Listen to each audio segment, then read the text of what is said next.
The Death of Love. Chapter 9. It was long past midday when Dorian woke up. His servant brought him tea and his letters, but he did not read them.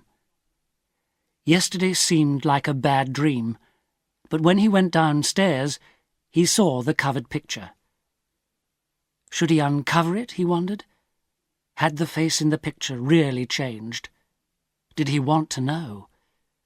He lit a cigarette and thought for a while. Yes, he had to know. He lifted the cover. There was no mistake. The portrait had really changed. He could not explain it, could not understand it. It was impossible, but it had happened. Dorian felt sick and ashamed. He did not know what to do or what to think. Finally, he sat down and wrote a long letter to Sybil Vane. He covered page after page with wild words of love. Then suddenly he heard Lord Henry's voice at the door. Dorian jumped up and covered the picture. "My dear boy," said Lord Henry as he came in, "I'm so sorry, but you must not think too much about her." "Do you mean about Sybil Vane?" asked Dorian. "There's nothing to be sorry about. I want to be good, and I'm going to be happy. I shall marry Sybil Vane.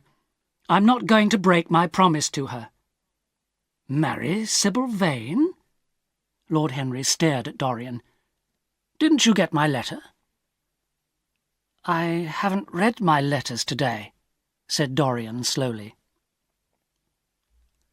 Lord Henry walked across the room and took Dorian's hands in his own. "Dorian," he said quietly, "don't be frightened. My letter told you that Sybil Vane is dead. She killed herself at the theatre last night." "No, no, that's impossible!" cried Dorian. He pulled his hands away and stared at Lord Henry with wild eyes. "This is terrible, Harry.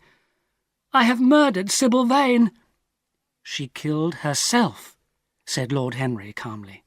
"You didn't murder her. She killed herself because she loved you. It's very sad, of course, but you mustn't think too much about it. You must come and have dinner with me." "Harry, listen.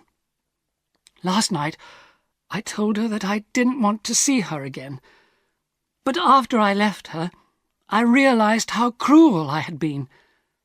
I decided to go back to her, to marry her. And now she is dead. Harry, what shall I do?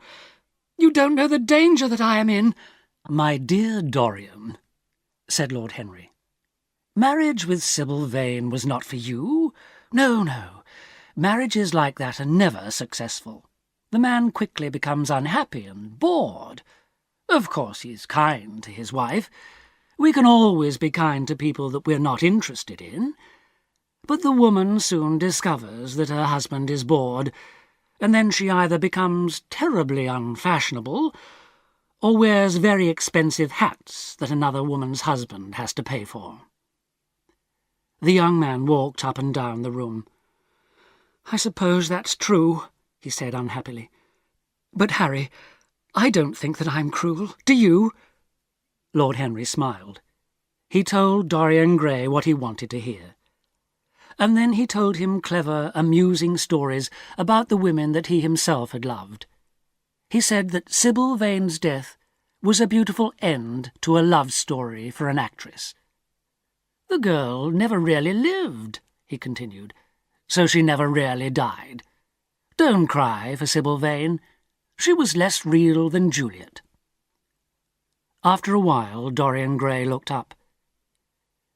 "You have explained me to myself, Harry," he said slowly. "How well you know me. But we won't talk of this again. It's been a wonderful lesson for me, that's all."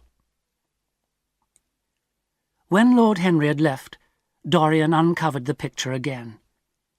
He had to choose between a good life and a bad life, he thought. But then he realized that, in fact, he had already chosen. He would stay young forever and enjoy every wild pleasure that life could give him.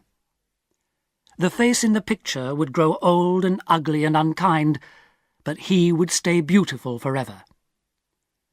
He covered the picture again and smiled. An hour later he was at Lord Henry's house, and Lord Henry was smiling at his side.